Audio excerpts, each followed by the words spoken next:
Et bonjour à tous, aujourd'hui on se retrouve pour une petite vidéo très rapide puisque les statistiques des drop rates du dernier set Pokémon sont sorties, donc on va regarder un petit peu ce que ça donne.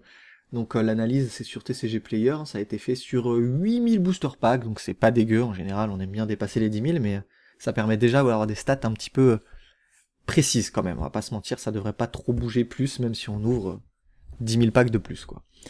Donc on attaque direct, donc on voit que déjà c'est pas tout à fait égal quand même. Vous voyez, 1 sur 309, 1 sur 393, donc pour chaque illustration rare, je sais plus comment ils appellent ça, illustration alternative rare, machin.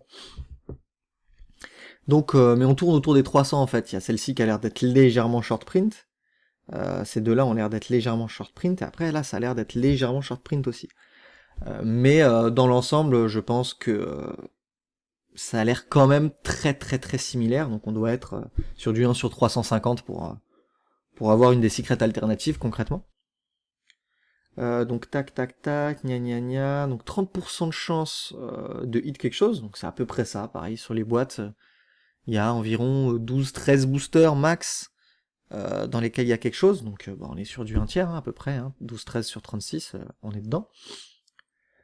Blablabla, donc là ça explique les méthodes de calcul concrètement, on s'en fout, hein, c'est fait de manière assez correcte. Donc voilà, double rare, une chance sur 7, vous avez une chance sur 7 d'en avoir, donc c'est quand même étonnamment haut au vu de la value des cartes, donc en français c'est à peu près pareil, on est sur 1,50 à 2 € la carte, pour du 1 sur 7, donc c'est vraiment pas cher. Ensuite on a les ultras, donc 1 sur 15, alors 1 sur 15 ça...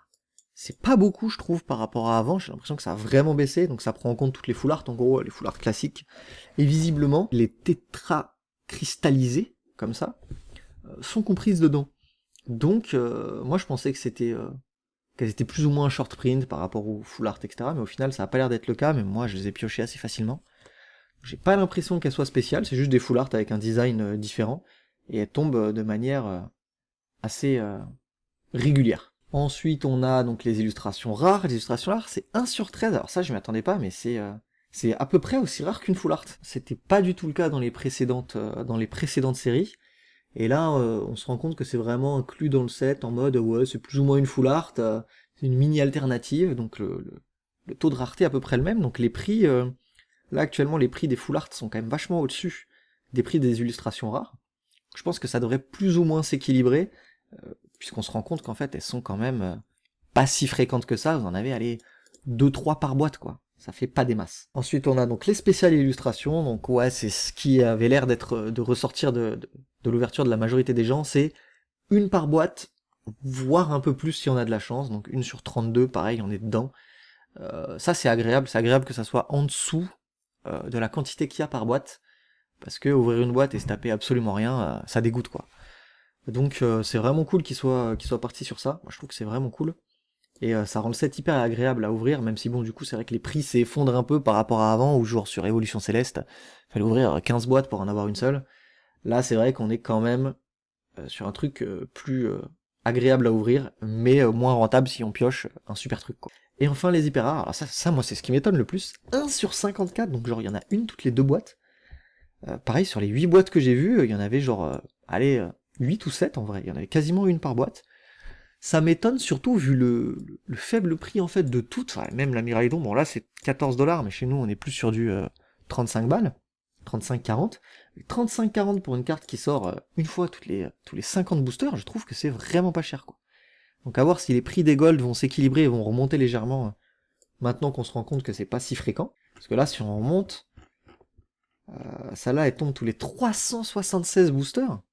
Et j'en ai eu 2 en 72 boosters, putain. Après j'ai peut-être eu de la chatte, hein, on sait jamais. Hein. Mais voilà, merci à toi, hein, Peter Day, t'as une bonne tête de mec qui fait des statistiques en plus, donc je te fais confiance. Donc voilà, donc concrètement ce que les stats elles disent, à mon avis, ça m'étonnerait que les prix des golds s'effondrent plus à cause de ça. Par contre le prix des illustrations rares va forcément baisser. 1 sur 32, si tout le monde en a une par boîte, il n'y en a pas des masses. Le prix va baisser. Nous là on est sur du 90 et là aussi, et je pense que ça va baisser à cause de ça. Les illustrations rares, ça devrait se stabiliser un peu plus, parce que c'est très disparate, il y en a vraiment à 5 et d'autres à 20. Je pense pas que ça bouge énormément, mais je pense que celle à 5, je pense pas qu'elle qu'elles descendent plus, et celles à 20, celles qui sont demandées, genre Kirlia, Tarsal et tout, je pense qu'elles vont se stabiliser, parce qu'une sur 13, c'est pas gigantesque, quoi. Et les full art 1 sur 15, ça par contre je pense que elles vont toutes tourner autour des 10, à part peut-être les tétracristallisés qui vont aller vers les 20.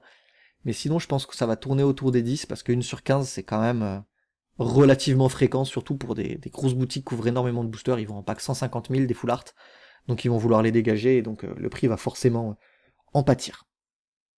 Et ça bouge pas, hein, ça c'est à peu près le quota des anciennes holos, légèrement moins que les anciennes holos, mais on va tourner sur du 1,52 max par EX, ce qui est vraiment vraiment pas cher quand on compare aux anciennes V classiques. Voilà, c'est à peu près tout, c'était une petite vidéo pour vous montrer un petit peu les stats. Je trouve que c'est toujours intéressant de voir ce que ça donne. Je trouve les stats cohérentes et relativement agréables. Je trouve que ça rend le set vraiment agréable à ouvrir, d'avoir des stats aussi calquées sur des displays.